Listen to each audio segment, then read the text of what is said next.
The Trump tax and spending law has big bucks for immigration enforcement. I'll speak with White House border czar Tom Homan about how the money will be spent.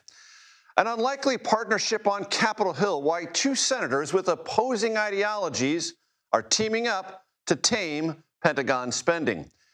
President Trump threatens tariffs on Brazil to back former President Bolsonaro. We'll discuss a documentary that details Bolsonaro's rise and fall and what it means for democracy.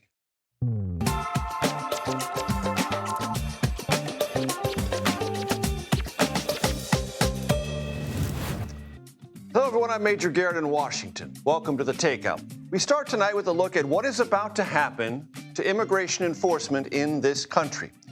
America is on the verge of its most intense spending spree on immigration enforcement in modern history. And what the nation has seen in terms of immigration sweeps so far this year, well, they will expand exponentially, fueled by tens of billions of dollars inside the new economic law President Trump signed last week. White House border czar Tom Homan is standing by live at the White House on the North Lawn to tell us where that money is going and to respond to the latest immigration headlines. But first, some history on immigration enforcement budgets.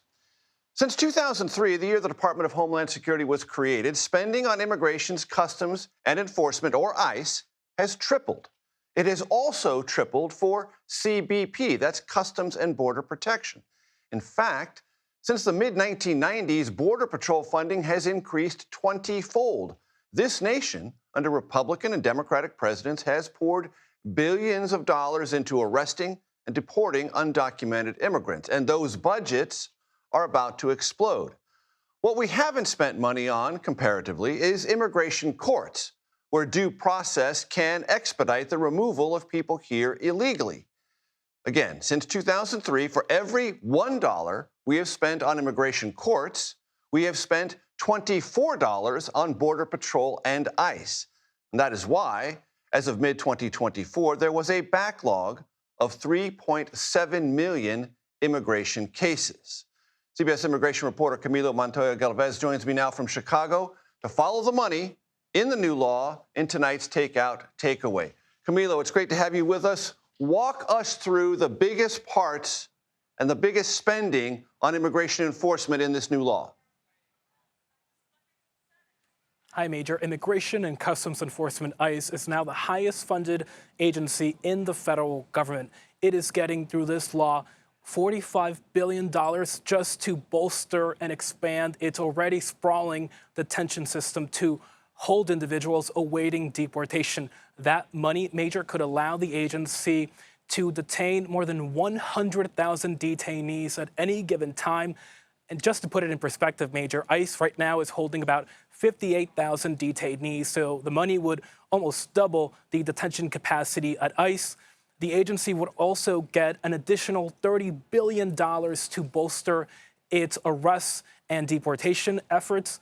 The agency can use that money to hire an additional 10,000 deportation agents who identify and arrest people who are in the country illegally. That is up from the current 5,000 agent level. The agency can also use that money to modernize its deportation fleet and to expand and facilitate agreements with local jurisdictions and states that are willing to support the administration's deportation efforts, Major, by, for example, allowing local and state law enforcement officials to be deputized as federal immigration officers and to carry out immigration arrests under federal immigration law. So this is a sweeping bill, and the president, as you know, Major, has promised to conduct the largest deportation operation in American history, and this extraordinary amount of money, could very well help the administration accomplish that goal. Camilo, one last question. It has two parts. Money in this for the border wall, and is there any money in it for the thing we talked about near the end of my open, immigration courts and this backlog of cases? Yes, through this law, Congress allocated $46 billion to Customs and Border Protection to build border wall, barriers, and other related projects along the U.S.-Mexico border to fulfill another signature promise of the president, which is to construct a border wall across the entire southern border.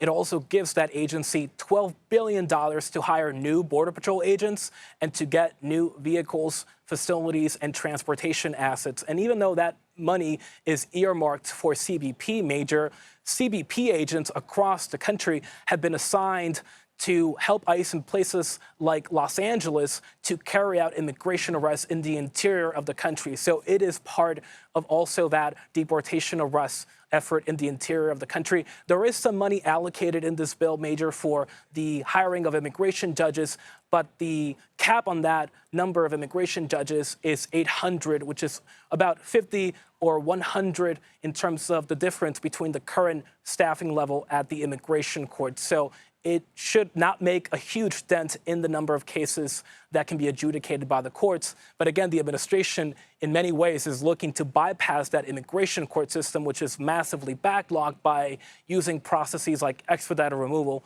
to get people out of the country, Major, as soon as possible. Camila Montoya Galvez, I appreciate that context very, very much. White House border czar Tom Homan joins me now from the White House. Tom, it's great to see you. Thanks for coming back on the program. The last time we spoke, as I think you might remember, you said you need more resources. Congress has given them to you now. Do you have enough? Yeah, and I'm happy with the numbers. It's going to fund us for 100,000 beds, which we need. I mean, one day last week when I woke up and looked at the numbers, we had less than 200 beds available nationwide. I mean, we'll fill them in an hour.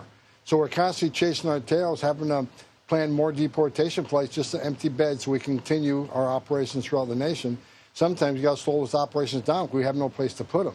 People need to understand, for every alien we arrest, we need a bed because they're going to be detained for several days to several weeks, sometimes several months, so we can make arrangements, get the final orders, make arrangements for the removal to their home nation. So we need beds. For everybody we arrest, we need a bed. So this is going to help us with that. Where will those beds be located, Tom? All throughout the nation. We're building a plan now on the most efficient way to do this. You know, we got operations going on throughout the nation, so we're looking at, along with the beds, what the transportation infrastructure looks like. How do we get people from a small town in Nebraska to a flight line? So that plan is being put together now. So there's going to be facilities throughout the country. We need facilities in the Northwest. We need facilities in the Northeast. Like New York City, for example, I think we got like 80, 85 beds total up there. So we'll be looking for facilities all across the nation. We will be concentrating on a lot of facilities in the Southwest, just because that's where the flight lines go to plan multiple removal flights. So we'll keep those pods there. We're going to increase them. We'll probably add a flight line to Florida. But short answer, we're going to have facilities everywhere, but we're going to be concentrating a lot of them toward the Southwest border because that just makes it more efficient for us. Will they be on military bases? Look, we're looking at military bases. Every administration since I've been involved has used military bases. The more and more detention facilities we erect, whether soft-sided facilities or brick and mortar, be less demand we have on military bases. That's why the big, beautiful bill is a game changer. We can have our space on either private land or federal land to do this and rely less on the military for housing. So this is a great plan all the way around. Tom, there has been some confusion this week about whether or not there will be any reprioritization away from immigration enforcement that deals with farm workers and those in the hospitality industry. Can you clarify what the policy is and what it's going to be going forward? Well, look, the President Trump's, been clear. He's looking at, farm workers, hospitality, and a lot of people are talking to, Department of Labor, Department of Agriculture, DHS, on what a policy may look like. There's no final decisions made. I'm not going to get ahead of the president on that. But I will say this, despite what I'm reading in the media, there is no amnesty. People keep saying an amnesty's coming. There's going to be no amnesty. But we are working on this policy with the Department of Labor because they know the labor need of this country better than anybody. Department of Agriculture on what the needs are out there in agriculture. And the Department of Homeland Security, how does this, bump up against the enforcement effort? So all these great minds are working right now with the president. And a decision will come soon, but I don't want to get ahead of the president on that. But plans are being talked about, options being talked about. We're not ready to announce anything at this time. But there will be no amnesty. I want to make that clear. Understand, Tom. I want to read you a headline from today. It's probably on everyone's phones. Federal judge issues new nationwide block against Trump's order seeking to end birthright citizenship. Your reaction? Obviously, he's ignoring the Supreme Court just made that decision. I mean, these radical judges, district court judges, Major, district court judges are making national decisions, putting rulings in place for the entire country. Supreme Court just settled this issue. So, look, we're going to litigate it. We'll get beyond it. It's just really pathetic where people are trying so hard to stop the Trump agenda that American people voted for. The reason he's sitting in the White House because of the immigration push we're doing right now, both on the border and interior. Now, today, we got the most secure border in the history of this nation because of President Trump.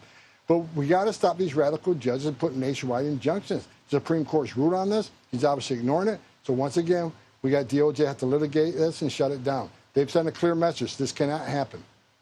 Tom, you know what the Supreme Court said was if a district judge finds a class is affected and harmed, that class can obtain an injunction, which is what this judge in New Hampshire said.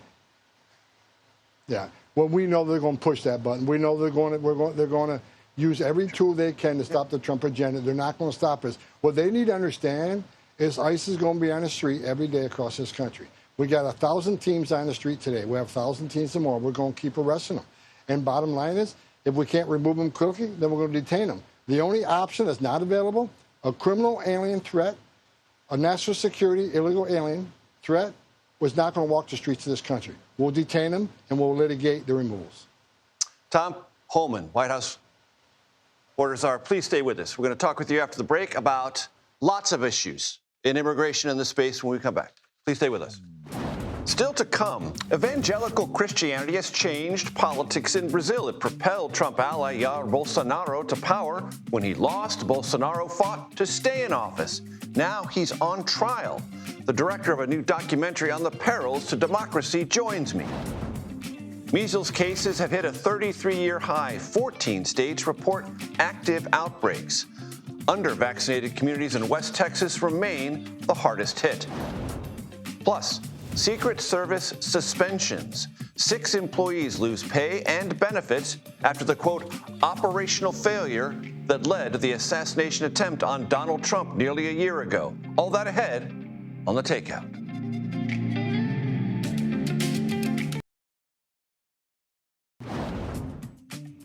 Welcome back to The Takeout. Continuing our conversation with White House Borders Czar Tom Homan. Tom, you mentioned right before we went to break criminals and national security threats.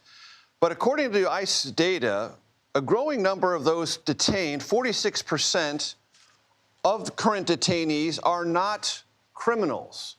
They are here illegally, which is a crime, but they don't have other felonies on their records. Is that a trend that's going to continue? And how should Americans come to understand that not everyone in detention now, or probably likely in the future, are going to be these criminals or national security threats?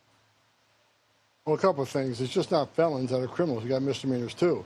And the media is taking the data. They're saying, well, they're not a criminal alien because they haven't been convicted. But they're pending criminal charges, which means we found them in a county jail, which means they're probably not a choir boy. So the criminal numbers are much higher than a lot of the media is reporting because they're simply not counting misdemeanors. They're not counting, those that are pending criminal charges. But we are focused on public safety threats and national security threats, and numbers prove it. However, I've been clear from day one. I mean, sanctuary cities especially, a lot of the non-criminals are being arrested in sanctuary cities because we're out looking for the criminal because they chose to release them in the community. We got to go to the community and find them. And when we find them, if we find them, many times they're with others that are in the United States illegally, but not a criminal target. Well, they're coming too. We're going to tell ICE agents you're going to enforce the law, you're going to uphold the oath you took. Unlike the last administration who told ICE agents, you can't arrest simply for simply being here illegally. They got to be convicted of a serious crime before you can even target them for arrest.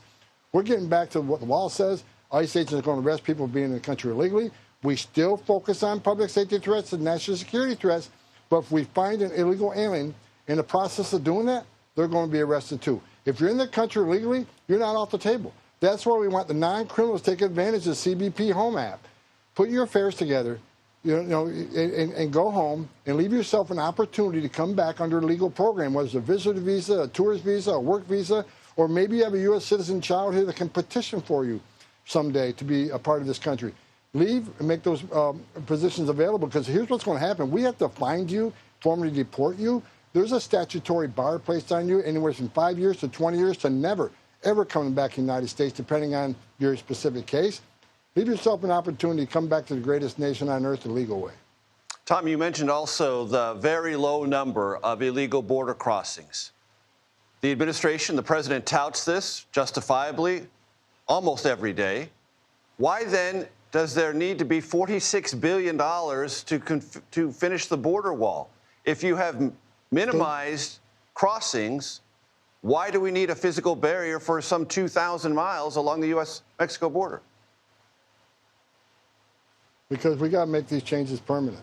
Border walls work. Every place a border barrier's been built, or the river buoys have been put in the river, every place we put a barrier in place, illegal immigration went down, illegal drug flow went down. Also, a lot of this money going to include technology. When Joe Biden stopped building the wall, he also stopped putting the technology, the really important technology, in the existing wall that we built, which allows agents to talk to one another because there's so many dead zones on the southern border. It also adds technology to let us know if someone's approaching the wall, climbing the wall, digging under the wall. That's a very important technology we need.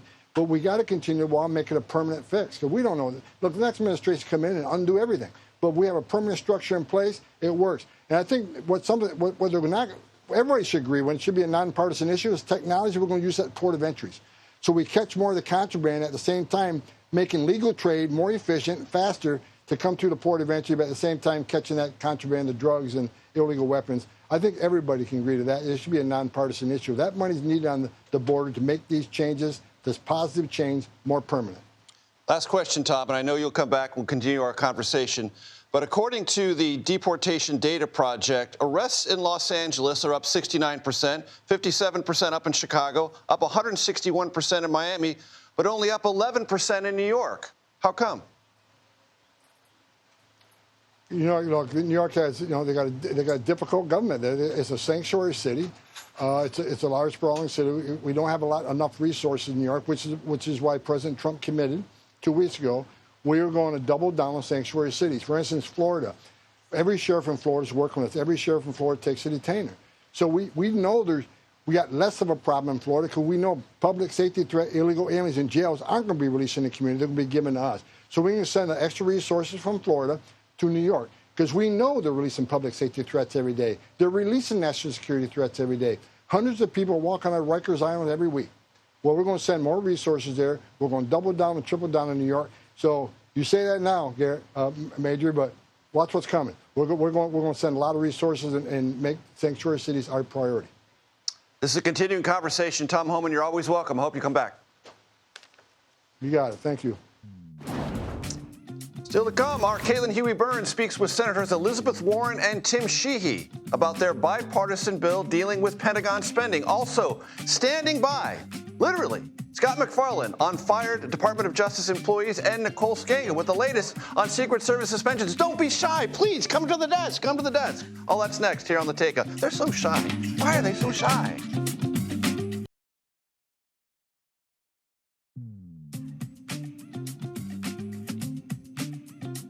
Welcome back to The Takeout. Here is a look at what else we, and now you, are watching this evening. Searches continue along the Guadalupe River in central Texas after the massive flooding there, but as hope fades, most efforts have shifted to recovery. Some 170 people remain missing. The death toll now stands at 121.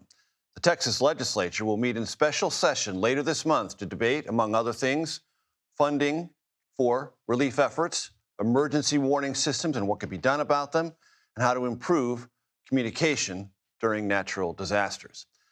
The White House is taking aim at Federal Reserve Chairman Jerome Powell. Office of Management and Budget Director Russ Vought said he will hold Powell accountable for allegedly misleading Congress about renovations to the central bank's headquarters. Vought claims that project is more than $700 million over budget. We have reached out to the Fed, but have not yet received a response. Brazil's president today threatened tariffs of 50% on U.S. goods if President Trump follows through on his threat made only yesterday of 50% tariffs on Brazil. Those U.S.-imposed tariffs would, in theory, start August 1st. Now, this is a different kind of tariff fight. The U.S. has a $7 billion trade surplus with Brazil, meaning it's not unfair, at least as the president currently defines it. This dispute is about Brazilian courts and a corruption case involving former President Jair Bolsonaro. The president, meaning Trump, wants those charges against Bolsonaro, a Trump-like figure in Brazil, dropped, implying those threatened tariffs are leverage. Later this hour, I will talk to investigative journalist and documentary director Petra Costa about her new film, which studies the rise of the religious right in Brazil, the January 6th copycat attack on the Brazilian National Congress, and possible parallels with politics here at home. My colleagues Scott MacFarlane and Nicole Sganga are with me here on the set. Caitlin Huey-Burns joins me on Capitol Hill. All of you have new reporting that we want to elevate here on the Takeout. So, Scott, we're going to start with you. Talk to me about what you've learned about recently fired Department of Justice employees. We have another purge underway inside the Department of Justice, a second wave of people being fired for their connections to investigations that targeted Trump supporters, Trump allies, or January 6 rioters. 3 federal prosecutors were fired in the past couple of weeks. And then Monday, the public affairs director for the U.S. Attorney in Washington, D.C. was fired to her surprise. She is the person who sends out the news releases about the January 6 cases, and she suspects it's a form of retribution for all of them for touching January 6 cases. Take a listen to Patty Harmon about her surprise firing in a letter that was signed by Attorney General Pam Bondi. It's hard to understand why or how it's okay to remove people from their job for doing their job. You know, January 6th, you hear a lot of the rhetoric about January 6th was a political prosecution. The only thing about January 6th that's political are the actions that the people took to assault police officers and do damage to that building, and the actions that are being taken now. Is this retribution? At least with respect to the prosecutors, this definitely feels like retribution. What's more, in a social media post, Major, Patty Hartman says the country is driving into an abyss that she hopes the country can pull itself out of. She says, in her words, the rules don't apply anymore. There's a climate of fear, as I understand in your reporting. Yeah, it's not so much that she's the first person fired. She's far from that for a role in the January 6th investigations. But she says there's deep concerns there's going to be another wave. Take a listen to this. One of the reasons I want to tell my story is because I want to give voice to the people who also have lost their jobs or who are there and feel powerless to talk about what's going on in the office. Are they fearful? I think a lot of people are afraid for their jobs right now. I think there's no doubt about that. No immediate response to our request for comment from the Justice Department, but Patty Hartman is considering a lawsuit or legal challenge to what she says is a firing without cause. We're going to keep all this on the record, and I appreciate you helping us do that. Scott MacFarlane, thank you very much. For more on the suspension of 6 Secret Service members over the attempted assassination of Donald Trump last year in Butler, Pennsylvania, I'm joined by our Nicole Sganga. Nicole, what do we know? These were members of Donald Trump's detail and also members of the Pittsburgh field office. The decision was made earlier this year. Frankly, Major, under the cover of darkness, we are only hearing about it now first on CBS News. So this did not just happen? This did not just happen. This happened after an internal review and after new leadership, including Director Sean Kern, took over at the Secret Service. Of course, Sean Kern also there on that day in Butler. The 6 had initially been placed on administrative leave, but ultimately were suspended between 10 and 42 days apiece. Some Americans might be sitting at home right now and saying, why was no one fired? I asked that question to the deputy director. Take a listen. I do want to talk a little bit about accountability. The Secret Service has not yet terminated anyone following Butler. Why is that? We're not going to fire our way out of this problem. We are laser focused on fixing the root cause of the problem. Anyone but going to demote them. All 6 have been placed in roles, Major, I'm told, with less operational responsibility. All week, Nicole, we have been looking into the details of the big law signed by President Trump last week. As I understand it, Secret Service gets a very big allocation. $1.1 billion, Major. And just to put that into context, that is more than a third of the annual operating budget of the Secret Service. I also asked the deputy director about that. What is that money for? How critical is that? It's tremendous, really. $1.17 billion. and we can use every penny of it and then some. I'd say the largest thing that we're going to be able to accomplish with that money is really revitalizing our training center. We have a tremendous facility, one of the few law enforcement organizations in the country that has their own dedicated facility, but we can do a lot better. We're going to spend a significant amount of that on creating a realistic training environment for the men and women. And Major, today, special agents who train to protect the president at the White House train at a grassy knoll that is supposed to look like a White House mock-up. Starting later this year, there will be a groundbreaking, and Secret Service will begin construction on a White House complex out at their training facility in Greenbelt, Maryland. In addition to that, some of this money will go toward new technology, including helping to put up command posts to address that interoperability problem that occurred at Butler, locals not being able to talk to federal law enforcement officials, a new fleet of drones and counter-drone technology. So many people remember how gunman Thomas Crooks flew his drone for 11 minutes on the day of the rally, just hours before the president took the stage.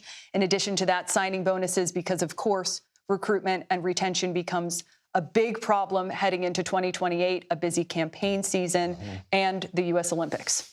Vital details, as always, from Nicole Skanger. Thank you so much. Our Caitlin Huey-Burns joins me now from Capitol Hill. She has been speaking with Senators Elizabeth Warren and Tim Sheehy, ideological opposites, kind of an odd couple, about their bill to change the way the Pentagon can pay for repairs to broken equipment. CHB, take it away.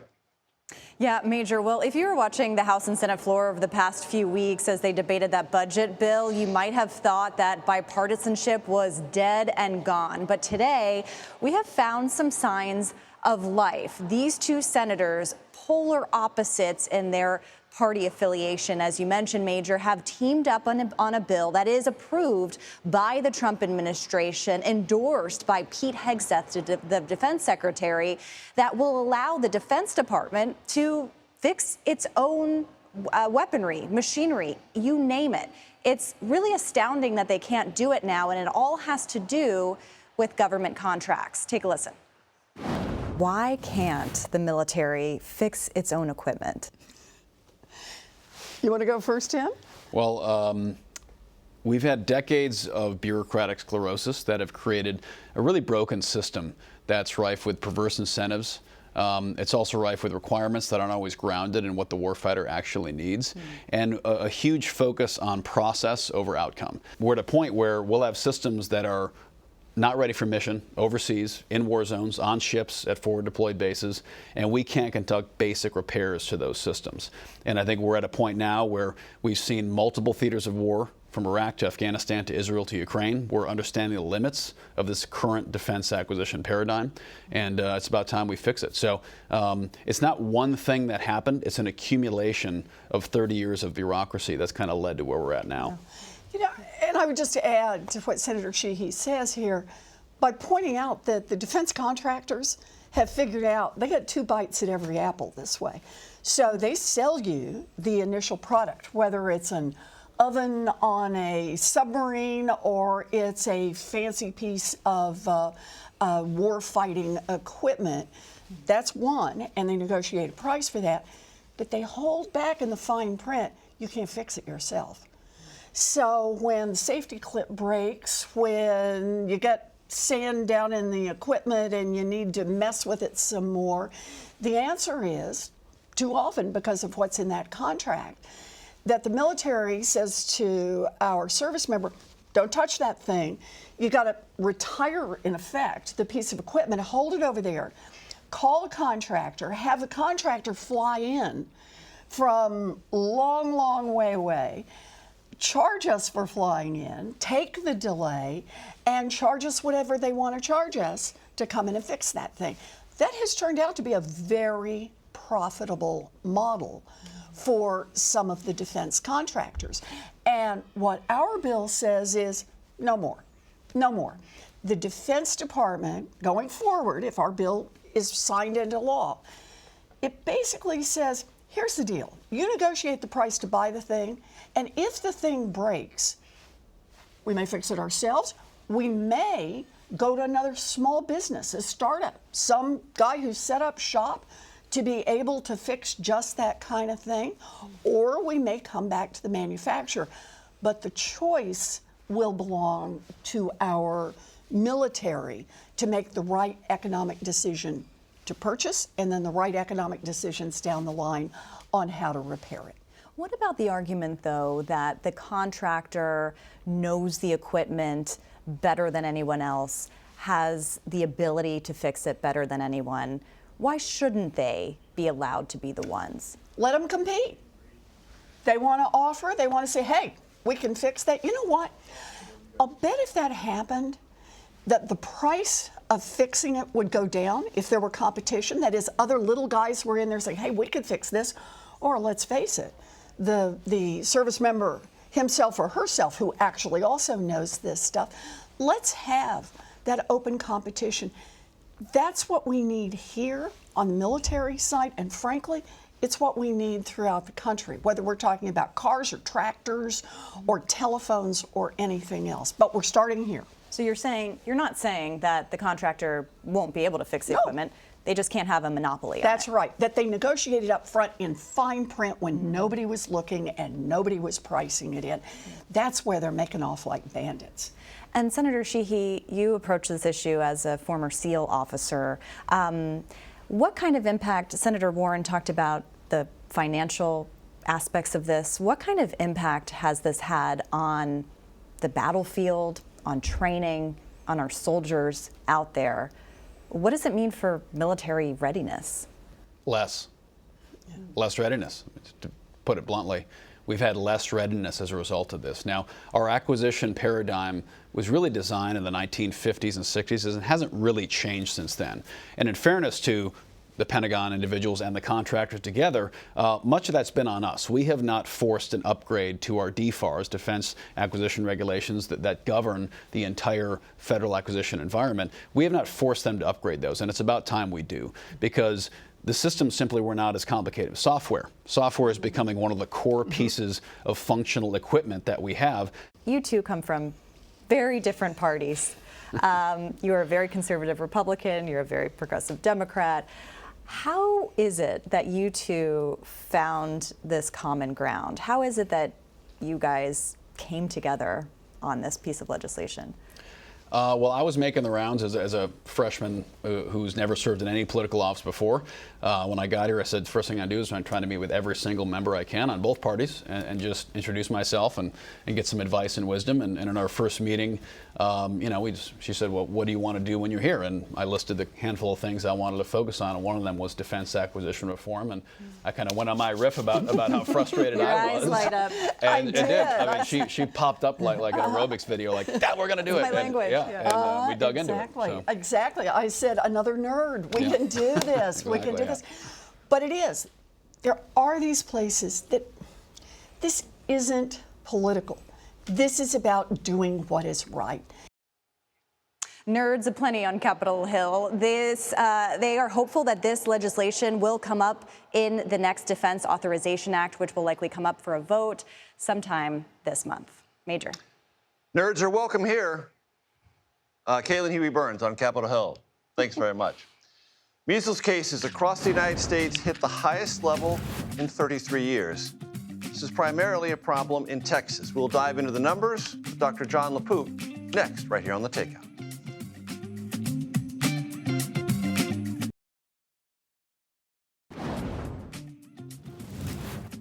Welcome back. Measles cases have been confirmed in 38 states so far this year. The CDC is reporting 1,288 measles infections this year, the most since 1992. Those statistics stand out because 25 years ago, measles was declared eliminated here. The vast majority of these cases are in Texas, where 2 children died this year from the virus. A third confirmed measles death was recorded in New Mexico. All of those patients were unvaccinated. I want to bring in CBS Chief Medical Correspondent Dr. John LaPook. Dr. LaPook, how bad is it?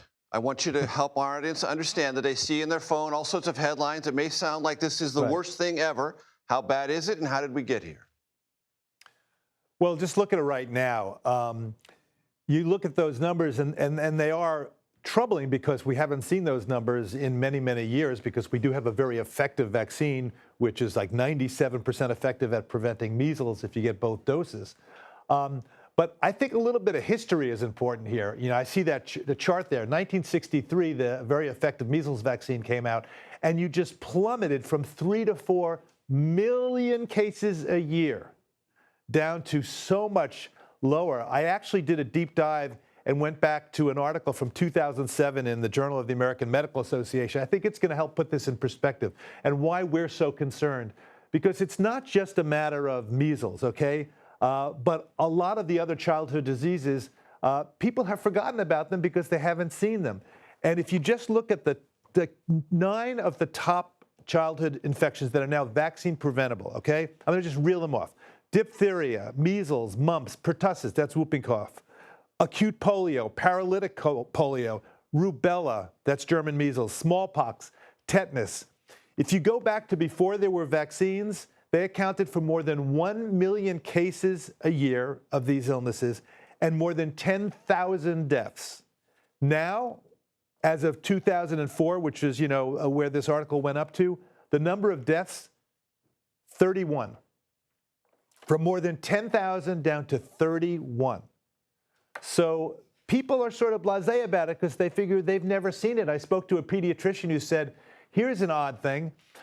When you have a parent who's not immunizing their child, you talk to their parents, so the grandparents of the child, they all vaccinated their kids. So the parents of the kids who are not getting vaccinated usually are vaccinated themselves, so they don't have the fear of it. They've never seen it.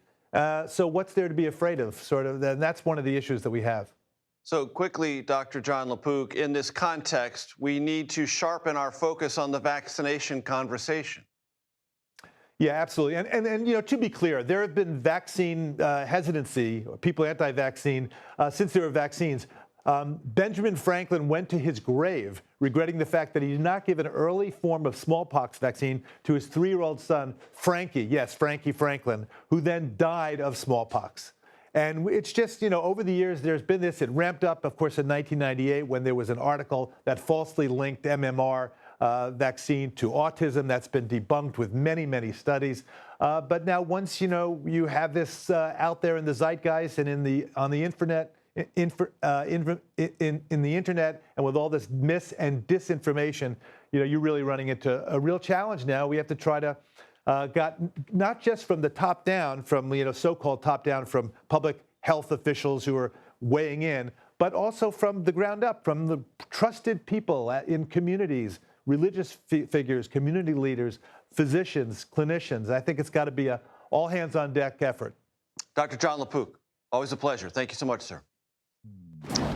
Evangelicals, a corruption trial, and Trump's tariff threat, Brazil's tenuous political moment, and what it might mean for democracies around the world. That's next here on The Takeout.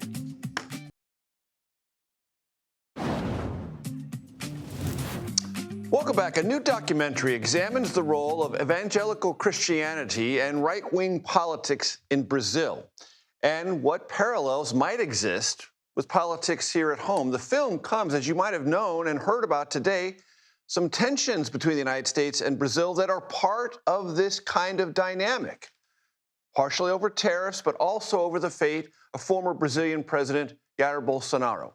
Here is a preview of the documentary called Apocalypse in the Tropics. This city was designed as a vision of Brazil's future. And the cement that held it together was a faith, not in God, but instead in the equally abstract ideas of progress and democracy. Apocalypse in the Tropics director Petra Costa joins me now to discuss the film and these fascinating dynamics, both politically in Brazil and some parallels here in the United States. Petra, thanks so much for joining us. I appreciate your time. Walk my audience through what we should think about when we think about what's happening in Brazil and what we've seen transpire a little bit here in the U.S. Well, The Edge of Democracy, my previous film, was about I'm the same age as Brazilian democracy, as I say in the film, and I thought that in our 30s we would be standing on solid ground. That's not what happened. In 2016, a crisis in Brazilian democracy ensued, and that crisis has really accelerated to the point that we're having theocratic threats to our democracy. I decided to film the apocalypse in the tropics precisely when I went to Congress to try to understand what was happening. And instead of finding congressmen discussing the issues at hand, I was met by a pastor who tried to evangelize me, gave me the Bible, and asked me to accept Jesus Christ. And this film, Apocalypse in the Tropics, comes precisely from the desire to understand this marriage of religion and politics that's taking over both American and Brazilian democracies. And as I've listened to and seen some of the clips from the documentary, you make clear that there's nothing wrong intrinsically with evangelical Christianity, as it has enlivened people's existence in Brazil, met some of their needs, both religiously and otherwise. But when it gets entangled in politics, it can produce unpredictable and sometimes harmful results. Precisely. Everyone is entitled to their faith, and this film has made me appreciate even more how religion is necessary in the lives of so many people. And also appreciate how the separation of church and state was acquired after centuries of religious wars and was invented by Christians to protect Christians from political persecution and religious persecution. Our film shows, for example, a pastor, an evangelical pastor, who declared he would not vote for Bolsonaro, and because of that was expelled from his church and persecuted. And that is happening to many religious figures in Brazil at this moment. And that's why it's so important to ensure the separation of church and state in the times we're living. Here in the United States, Trump has said that that separation is not very important. And it worries me because if we don't really ensure it, we're going to come back to centuries of religious wars that we've already overcome as a civilization. Talk to my audience about President Trump and Jair Bolsonaro. His rise, that is Bolsonaro's rise, and the difficulties legally that Bolsonaro finds himself in, which have lit the fuse for this trade dispute that erupted this week between the United States and Brazil. Bolsonaro and Trump have been mimicking each other, and our film shows that in several moments. Bolsonaro was stabbed. After he was stabbed, he declared that he was the Messiah and that he was saved by God and could therefore should be elected to save the Brazilian people, similarly to Trump's reaction after he was also had subject to an assassination attempt, yes. Precisely. Then January 6th happened. 2 years later, Brazil mimicked the same attacks to our three branches of government. And 2 days later, January 8th. And those attacks have been led to the trial of Bolsonaro that is ongoing, where he's being tried for coordinating, allegedly coordinating that coup attempt that, if successful, would have led to the assassination of Lula, the current president, Lula's vice president, and the Supreme Court justice. Now, Trump is threatening Brazil with 50% tariffs if it doesn't drop the trial against Bolsonaro, which is really worrisome because Brazil is a sovereign nation and Bolsonaro, as any other Brazilian citizen, is entitled to a fair trial without interference from any foreign nation, especially the strongest nation in the world. Petra Costa, thank you so much for your time. I appreciate you coming in. The documentary Apocalypse in the Tropics is available Monday on Netflix. That's it for the Takeout today. Stick around for the Day Report. It's next, right here on CBS News 24/7.